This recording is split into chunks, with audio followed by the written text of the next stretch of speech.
Olá pessoal, tudo bem? Boa tarde. Dando continuidade ao conteúdo da nossa disciplina, hoje nós vamos continuar falando a respeito da estruturação de um projeto de pesquisa.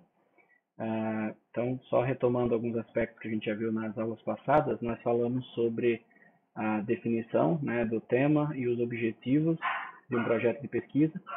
Só lembrando que o projeto de pesquisa ele é um esquema de coleta, mensuração e análise de dados com o objetivo de propiciar ou proporcionar um instrumento ao pesquisador, além de indicar procedimentos metodológicos necessários para estabelecer uma abordagem mais focalizada sobre um problema ou objeto de estudo. Então, esse projeto ele é constituído de diversas partes, como nós já vimos. Hoje nós vamos focar a respeito do título e introdução e também falar a respeito de um aspecto que permeia todo o trabalho, que são a inclusão de citações, né, e a escolha de referências para fundamentar, para subsidiar a construção do nosso projeto. Então, essa figura a gente já viu ela de diferentes formas, eu falou a respeito desses aspectos, né? As fases do processo metodológico ela envolve a identificação e formulação de um problema. A partir da identificação e formulação desse problema, a formulação de uma hipótese, né? Essa hipótese ela precisa ser fundamentada na literatura, a gente precisa ter uma fase importante aqui que diz respeito à análise do que já existe na literatura. Então, essa é uma figura simplificada que fala a respeito da formulação de hipótese, formulação do problema, da hipótese. A gente vai, nesse intermédio aqui, estabelecer os métodos que vão ser utilizados para responder ou para testar essa hipótese. E a partir disso aí a gente vai para a segunda fase, né, que aí é posterior ao projeto, da construção do projeto em si, que seria a coleta de dados, análise e conclusões a partir disso. Mas enfim, a gente ainda está na fase inicial. Então, esse projeto de pesquisa ele vai buscar esclarecer o que, por quê, como e quando. Né? Então, são questões aí que vão ser respondidas além do com que foi uma outra que eu não mencionei na minha fala.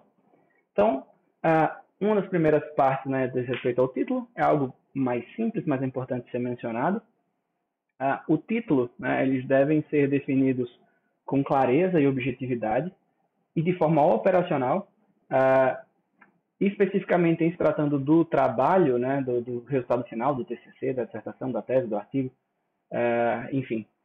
Ele normalmente é ajustado após o estudo estar completamente finalizado, mas no projeto a gente coloca um título que consiga descrever bem o objeto de estudo, a população do estudo, né, e também as intervenções que possivelmente vão ser utilizadas. Há uma tendência dos títulos serem os enunciados do problema, né, tomar algum cuidado com títulos muito extensos ou muito resumidos, e o objetivo do título ele é extremamente importante, que é informar o conteúdo do estudo de forma clara, objetiva e sucinta. Então, a respeito de algumas perguntas que já fizeram, tanto o tema ele pode ser modificado, né, ao longo da construção de um trabalho, quanto o próprio título também pode sofrer modificações para tentar deixá-lo mais claro ou mais informativo.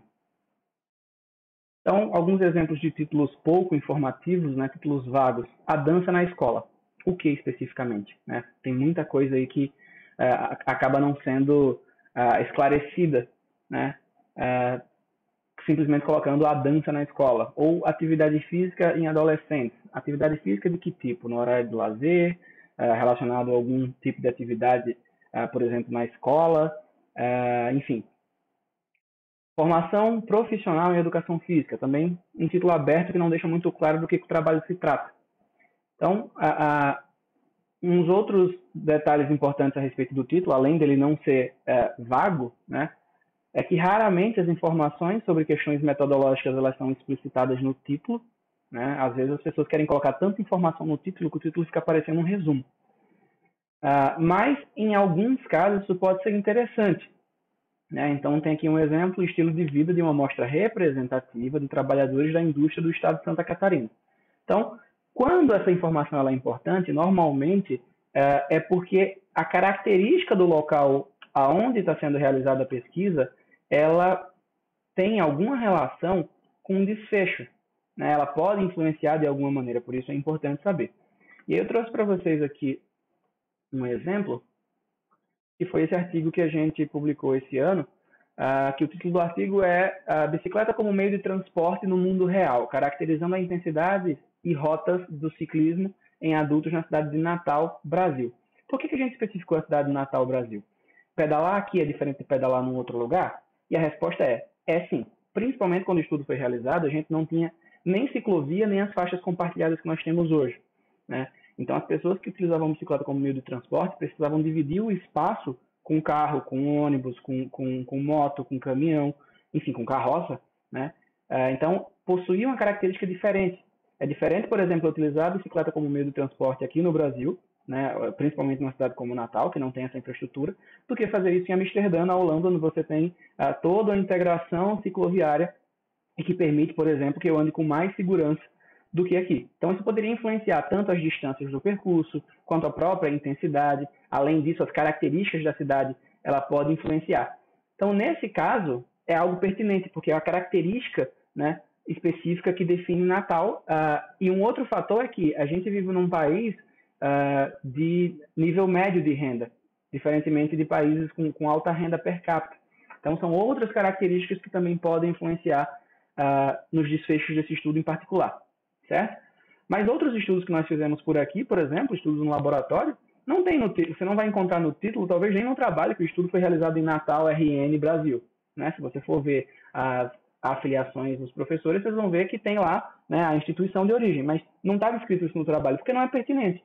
O resultado que foi encontrado aqui, ele pode ser encontrado em qualquer outro lugar, porque as condições, né, do ambiente onde foram realizadas a pesquisa, elas são controladas e podem ser reproduzidas em outros locais. Tudo bem? Bom, ao mesmo tempo, a gente tem que tomar cuidado com títulos informativos demais, né? Então, tem aqui um título gigantesco, por exemplo, uma investigação de pesquisa e análise da influência do furacão Catarina sobre as atitudes, metodologia de ensino e técnicas de avaliação de professores e professoras de educação física selecionados randomicamente em escolas públicas e privadas de ensino médio no município de Florianópolis, Santa Catarina. É um título imenso, né? Tem talvez mais informações do que é necessário para descrever esse trabalho. Bom, também existem diferentes tipos de título, né? Para o projeto, normalmente a gente utiliza uma opção mais específica que eu vou mencionar já já, né? Mas no trabalho final, normalmente quando isso é um artigo, a gente precisa considerar qual seria a melhor alternativa. Então, dentro das opções, eu coloquei, essa é uma classificação mais minha, né, no tradicional e, enfim, mais contemporânea. O título tradicional a gente teria o tipo genérico, e aí, novamente, isso é uma definição minha, tá? Que é um título que, no geral, ele apresenta o tema, a população, a intervenção, o objetivo, sem ser ou em forma de pergunta, ou em forma afirmativa, ou de forma que eu coloquei criativa, certo? Um exemplo de título é o trabalho de 2017, do Nascimento Neto, que foi um trabalho que eu já apresentei para vocês na disciplina parte dele, que o título é Efeito do esforço físico no desempenho de tiro de policiais militares do Batalhão de Choque. Então, com base nesse título, o que a gente subentende? Que foi feito um esforço físico, foi avaliado o desempenho de tiro, o público é policial, militar, especificamente do Batalhão de Choque, certo? Isso não está na forma de pergunta, eu não sei se teve efeito ou se não teve efeito, o título não me diz isso, mas ele me deixa claro quem e o que foi feito nesse trabalho, certo? A gente também pode ter o título em forma de pergunta, que é um jeito interessante de chamar a atenção do leitor. Então, esse é um título aí de um trabalho que a gente publicou esse ano também, que o título era A variabilidade da frequência cardíaca ela é correlacionada à aptidão aeróbica em jogadores de futsal, certo? Então, a ideia é, por meio dessa pergunta, fazer com que o leitor se questione, bom, será que é? E aí, isso chama a atenção dele, atrai a atenção para que ele leia, né, o resumo e possivelmente o artigo completo, enfim. Então, essa seria o propósito. E a gente tem também o título afirmativo, né, que pode ser também considerado como um dos títulos mais contemporâneos, né, apesar de eu ter colocado aí dentro do que eu chamei de tradicional, que é um título onde ele já traz o resultado do trabalho no título, certo? Então, o título desse trabalho é 10 minutos de exercício realizado acima do limiar de lactato melhora... Na verdade, não é uma pergunta, estou lendo no tom de pergunta. 10 minutos de exercício realizado acima do limiar de lactato melhora o desempenho cognitivo em crianças. Bom, acabou. Eu já sei a conclusão do trabalho. Morreu aí. Por muito tempo, a conclusão do trabalho era algo que os autores muitas vezes ficavam assim, fazendo uma novela para falar, né? Inclusive, alguns autores ainda são meio contra essa opção, que é como se tirasse o brilho do trabalho. Mas, bom, o título já está posto, certo? Isso é um jeito de atrair a atenção dos leitores, porque se a pessoa se interessar, ela vai tentar ver qual que foi a fundamentação desse trabalho, qual que foram os métodos utilizados, quais que foram as amostras utilizadas, quais que foram as limitações desse trabalho, certo? Mas não precisa ficar fazendo mistério com o que foi encontrado no trabalho. E por que esses títulos eles podem variar tanto? Eu fiz uma pesquisa hoje no PubMed e coloquei treinamento de força, certo? Aqui na pesquisa, coloquei em inglês. Olha só a quantidade de resultados que apareceram. 45.753 resultados. Dentro desse mar de artigos, quem me garante, né, ou o que faria com que o meu artigo chamasse a atenção de alguém que está pesquisando no mesmo tema como esse, por exemplo, e baixasse o meu artigo para ler, certo? Então, eu tento tornar o meu artigo interessante, atrativo. Porque se a gente for olhar, no final das contas, tem tanto artigo com esse título mais genérico, efeito de determinada coisa sobre tal coisa em tal população. E aí você tem, quando você pega, por exemplo, treino de força, efeito do treino de força sobre blá, blá, blá, blá, blá. Efeito do treino de força. Então, efeito do treino de força se repete muito. E chega uma hora que, de tanto rolar essa página, a gente acaba ficando distraído mesmo, certo? Então, precisa de alguma coisa para que o leitor olhe e fale, opa, gostei desse título, vou abrir e vou ver o resumo, certo? Então, além do título afirmativo, que eu mencionei no slide anterior, a gente tem o que eu chamei aqui de títulos criativos, certo? O que são títulos criativos? São títulos que trazem uma pegada um pouco mais da área da comunicação ou do marketing, enfim, se vocês preferirem, para tornar o trabalho mais atrativo, certo? Então, eles buscam atrair a atenção do leitor de forma mais efetiva. Então, eu tenho aqui alguns exemplos de estudos publicados, né, por pesquisadores com quem eu trabalho, eu colaboro, enfim, grupos de pesquisa dos quais eu faço parte, que a gente utilizou essa estratégia. Então, esses artigos aqui são todos em inglês, o título foi traduzido, mas os títulos do trabalho eram, esse primeiro, desacelere e aproveite, efeito da cadência de pedalada na percepção de prazer. Então, ao invés de colocar direto, efeito da cadência de pedalada na percepção de prazer em jovens adultos, a gente colocou uma primeira chamada, slow down and enjoy. Né? Então, desacelere e aproveite. Um outro título de um trabalho que ele foi publicado em 2018, coordenado ali pelo professor Hassan, ele diz o seguinte, deixe o prazer guiar a intensidade do seu treino de força. Né? Então, ao invés de colocar um título mais genérico, por exemplo, utilidade da escala de percepção de prazer para prescrição do treino de força, a gente coloca um título que chame mais atenção, principalmente se é um tema novo, numa área extremamente tradicional e mais fechada, ou normalmente mais fechada a métodos novos, como é o treinamento de força. Esse último aqui, né, soa em português um pouco estranho, mas vamos caminhar lá fora. No inglês ele está como let's walk outdoors, né, tipo, para fora do ambiente, ou depois das paredes, enfim. Caminhada em intensidade autoselecionada aumenta as intenções futuras de se exercitar em mulheres com obesidade. Então, é uma lógica aí de fazer exercício em ambientes abertos, em parques, em praças, né, na natureza, por promover essas respostas. Então, são jeitos aí de utilização de títulos criativos. Esses títulos, eles são mais aplicados, né, tanto à afirmação, obviamente, quanto ao criativo, eles são mais aplicados a quando a gente já tem as informações coletadas e a análise pronta. Né? Para o projeto, tende a ser um título um pouco mais estático, tende a ser mais genérico ou mais de pergunta. Tá? Então, efeito do exercício físico na qualidade de vida em idosos. Efeito do treinamento de força na redução da gordura corporal em indivíduos com excesso de peso. Então, tende a ter essa característica um pouco mais genérica, porque a gente não sabe ainda o que vai encontrar. Tá? Mesmo que a gente tenha hipóteses, não dá para fazer afirmações tão fortes ou colocar um pouco mais criativo. Bom, falando a respeito de introdução justificativa, a introdução ela é uma parte do trabalho na qual o assunto do trabalho ele é apresentado. Ó, o título dá uma ideia disso, mas o assunto ele é apresentado de forma mais elaborada. E ele é um elemento, né, que o autor explica para o leitor o problema que ele identificou, né, a questão de pesquisa que ele está abordando.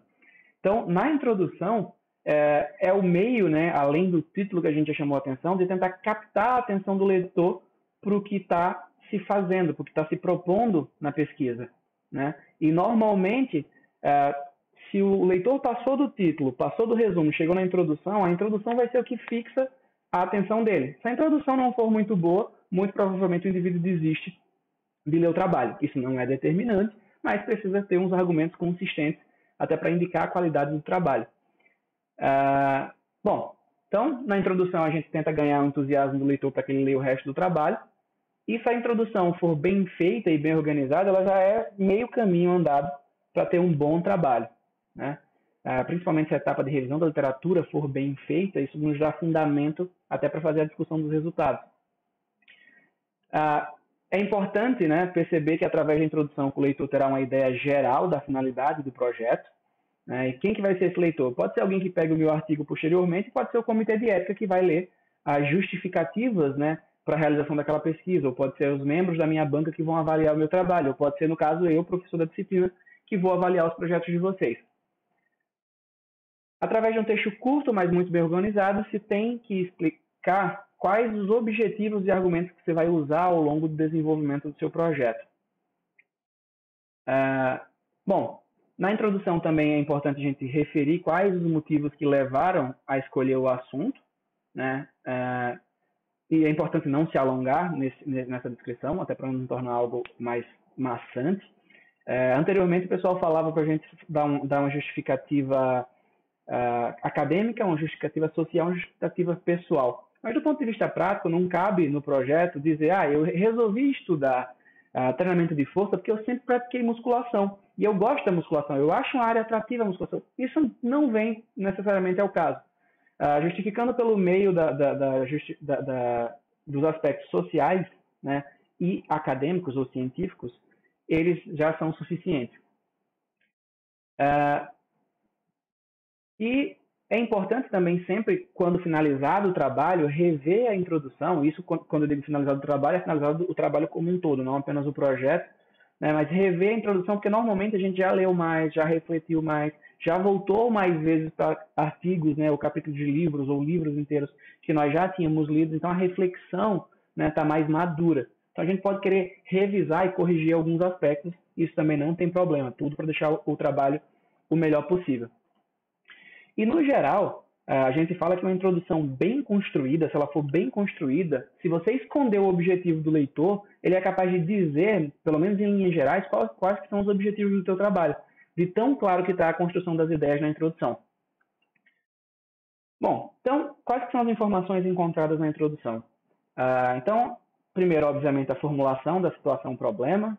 Então, quais são as dificuldades básicas, quais são as necessidades sentidas, isso no contexto do problema que está se descrevendo, que pergunta se pretende responder, né? E aí a gente vem para os antecedentes do problema, né? Então, o que já se sabe a respeito disso, né?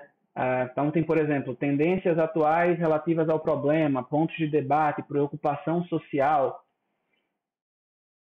os pressupostos conceituais, né? Então, o que já se sabe a respeito disso, quais são os conceitos, né, que são aceitos sem grandes discussões pela maior parte, ou por todos, qual o consenso que já existe entre os pesquisadores da área.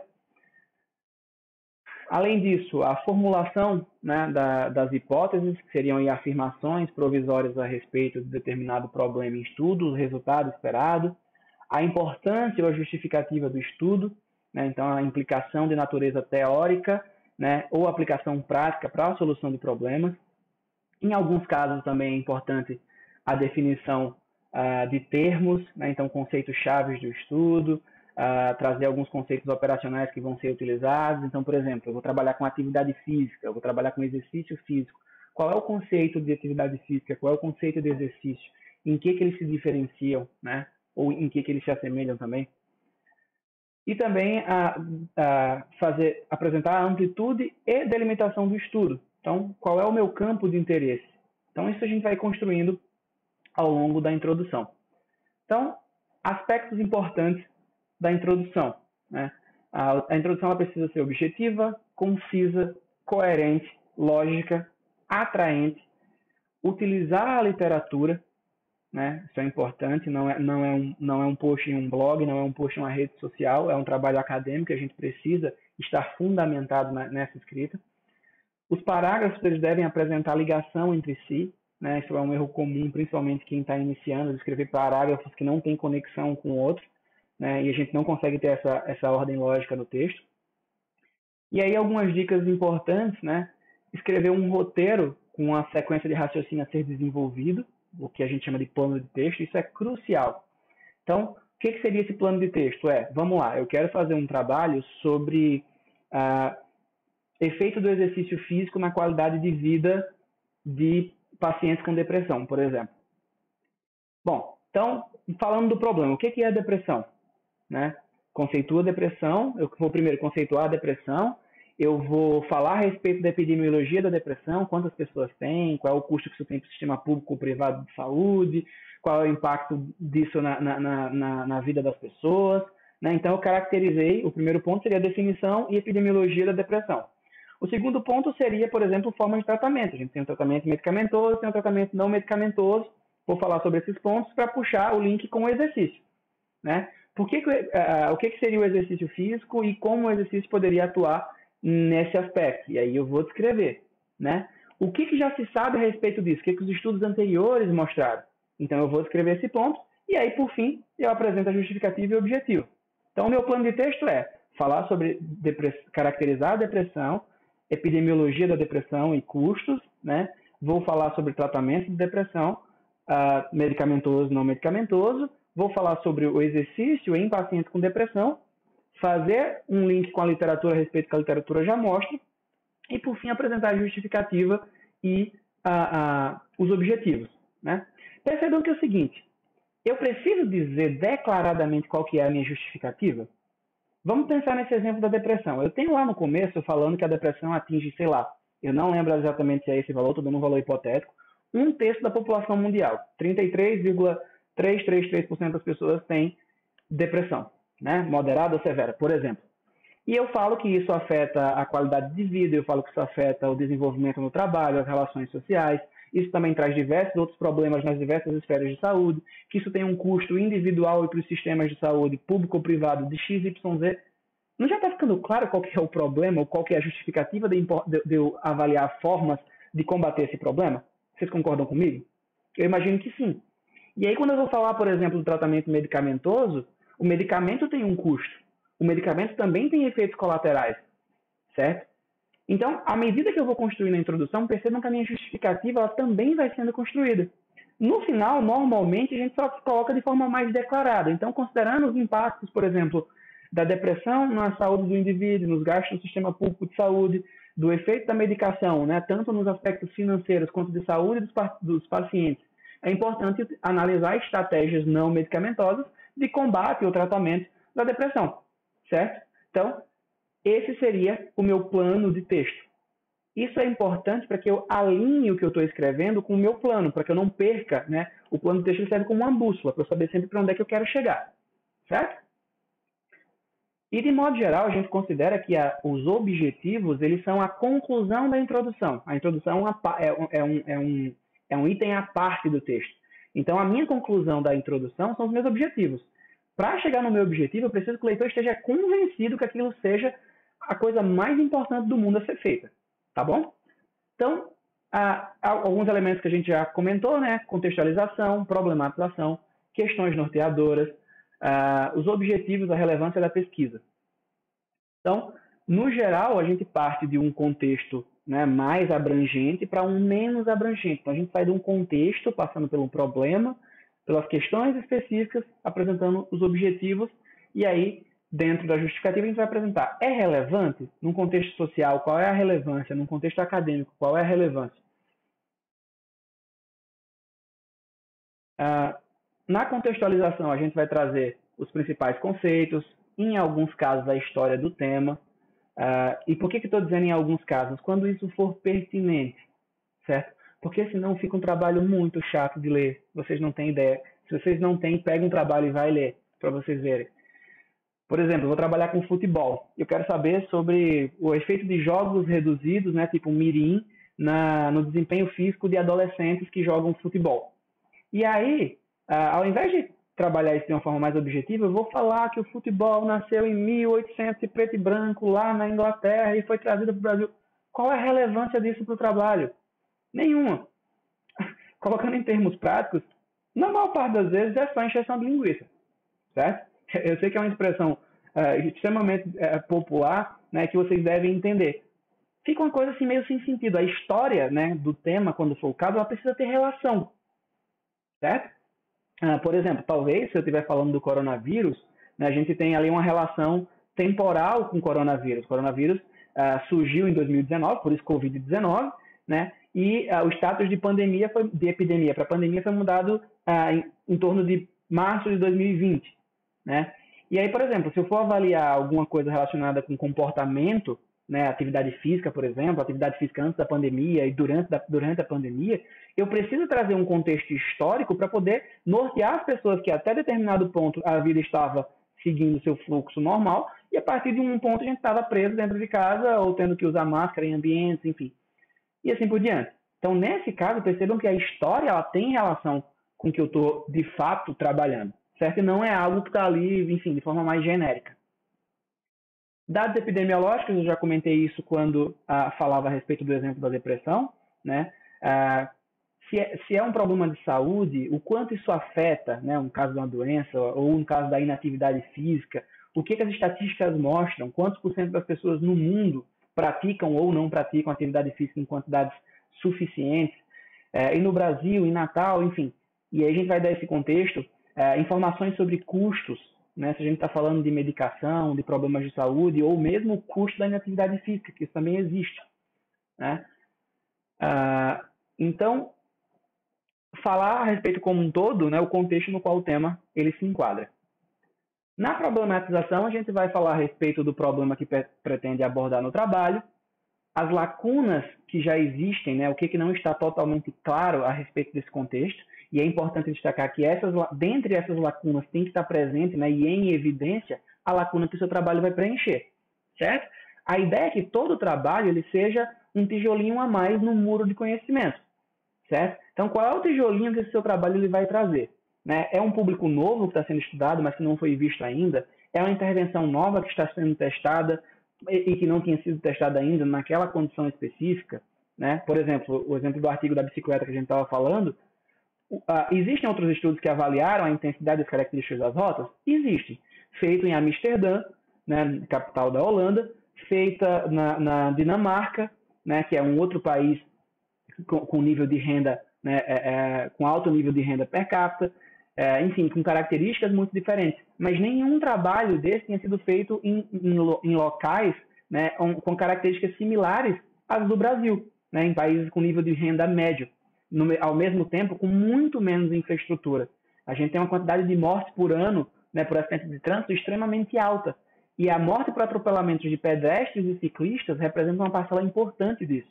Tá? Então a gente tinha toda a justificativa para apresentar isso como uma lacuna, porque o mundo não é feito apenas de países com ciclovias e ciclofaixas, enfim, e toda uma infraestrutura favorável para isso. Bom, aqui você vai justificar e apresentar o impacto, né, negativo no contexto prático, que esse, na verdade, seria um impacto positivo, né, no contexto prático, que esse conhecimento ele pode acrescentar. Tá? Então, o que o estudo vai trazer? Qual é o tijolinho lá que ele vai colocar no muro do conhecimento? Qual que é a aplicação prática que ele pode ter? Tá? Então, isso é sempre de praxe estar envolvido, seja nos artigos, seja nos projetos. Bom, então, aqui só alguns exemplos sobre como definir um problema. A gente já viu isso na aula passada, mas só para trazer uns outros exemplos. Primeiro, é importante considerar, né, que todo problema ele possui várias abordagens possíveis. Então, a ideia é escolher um ângulo que a gente pretende abordar. Então, uma pesquisa, ela visa investigar, né, em profundidade uma dessas portas, né, e não todas elas. A gente não consegue, como a gente fala popularmente, abraçar o mundo com as pernas. A gente precisa especificar ali, delinear muito bem o nosso trabalho.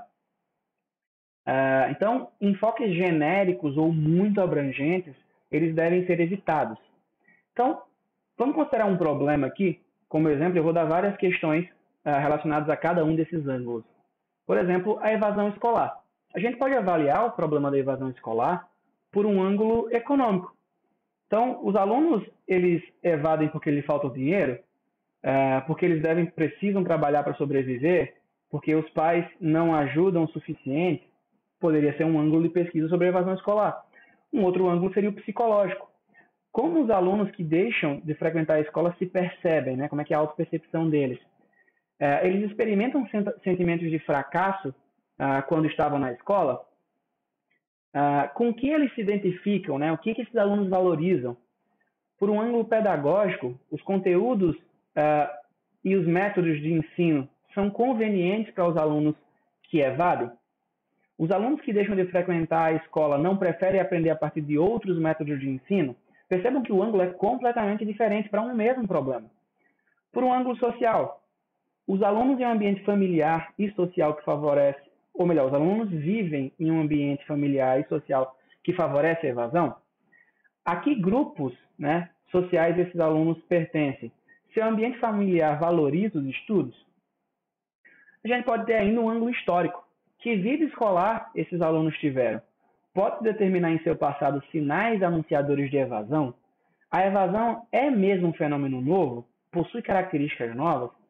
Então, percebam que a gente teve aqui 5 ângulos diferentes e várias perguntas diferentes para um mesmo tema de pesquisa, que seria a evasão escolar, certo? Bom, e aí, na formulação da nossa pergunta, a gente também precisa considerar, né, a clareza na formulação dessa pergunta. E a gente já comentou a respeito disso quando a gente estava falando lá do tema e dos objetivos. Então, tem um exemplo aqui de uma pergunta mal formulada. Qual é a melhor técnica de ensino do voleibol? Então, qual que seria o defeito ou o problema, né, com essa pergunta de pesquisa? Pergunta muito abrangente, muito vaga. A resposta ela vai depender de vários fatores, inclusive até da própria abordagem que se tiver.